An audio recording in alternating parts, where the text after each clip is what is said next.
Lorsqu'on termine la vision de Peaky Blinders saison 6, on est à la fois terriblement content d'avoir vu un show aussi qualitatif et on se dit waouh, quel putain de masterclass, a raison.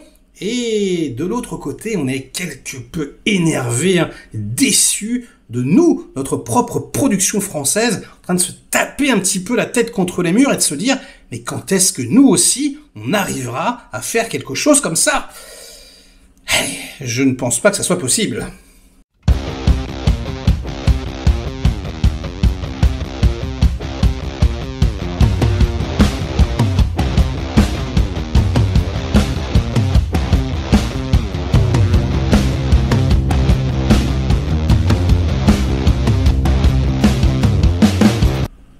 Salut les cinéphages, c'est Merege, et aujourd'hui une petite pensée émue pour nos voisins anglais. Ah, et je pense qu'ils ne mesurent pas la chance qu'ils ont d'avoir des shows comme Peaky Blinders, c'est de ce show qu'on va parler aujourd'hui, la saison 6, la dernière saison, qui vient d'être diffusée sur Netflix, ça y est, c'est fini. Waouh! Et qu'est-ce qu'ils ont comme bol, de pouvoir allumer la BBC et de se retrouver devant Tom Hardy, devant Cillian Murphy, devant Anya Taylor-Joy.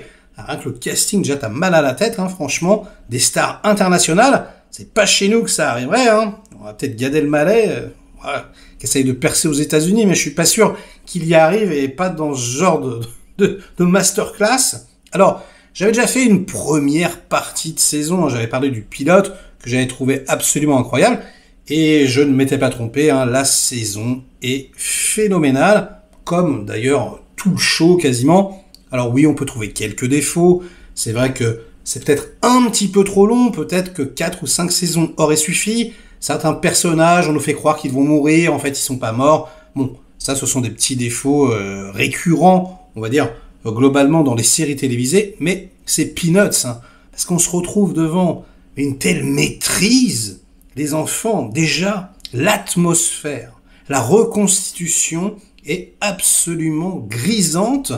En plus, ils n'ont pas joué tellement sur le réalisme, il y a un petit côté comme ça, on va dire moderne, surtout avec la musique, anachronique, une sorte de musique comme ça, un petit peu électrique à la Ray Cooder, j'adore, qui donne vraiment une atmosphère particulière, des morceaux très très connus, mais on va dire réorchestré. Vraiment ça, c'est génial.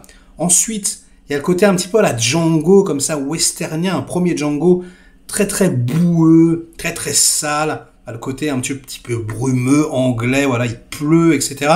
Et ça donne à tout le show, une atmosphère assez poisseuse, comme ça, c'est génial.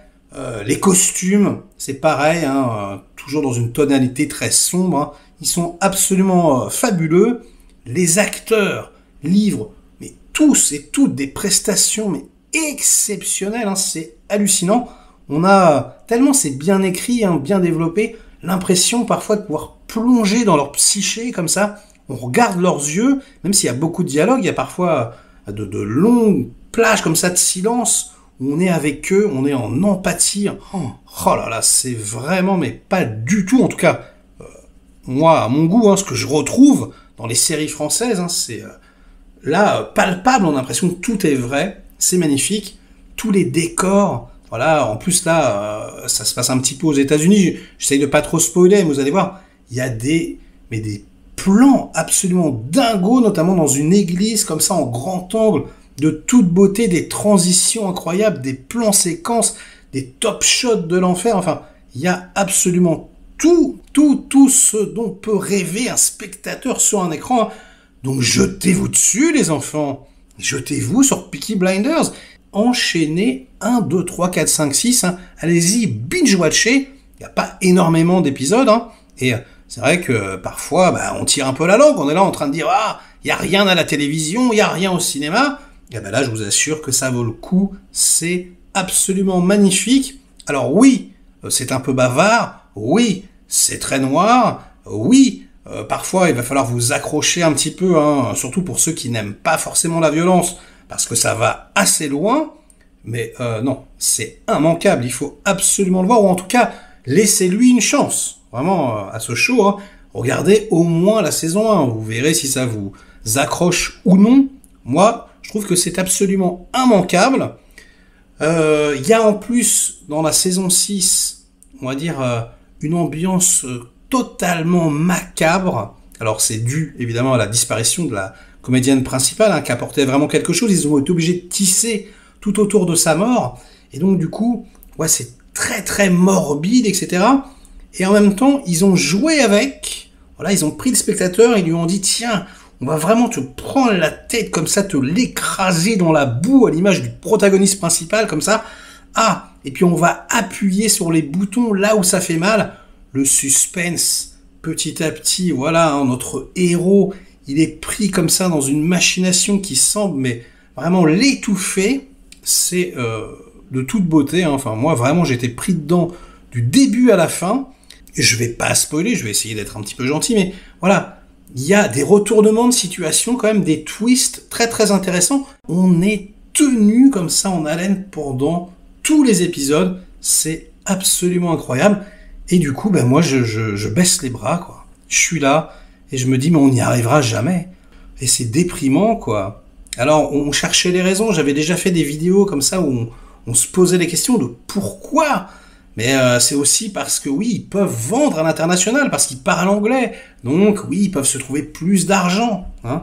Mais à ce moment-là, je sais pas moi, faisons des films, faisons des séries en anglais également. Hein, si c'est que ça le problème, pour pouvoir les vendre. Parce que là, vraiment, mais c'est la honte. J'ai regardé Le Flambeau, par exemple.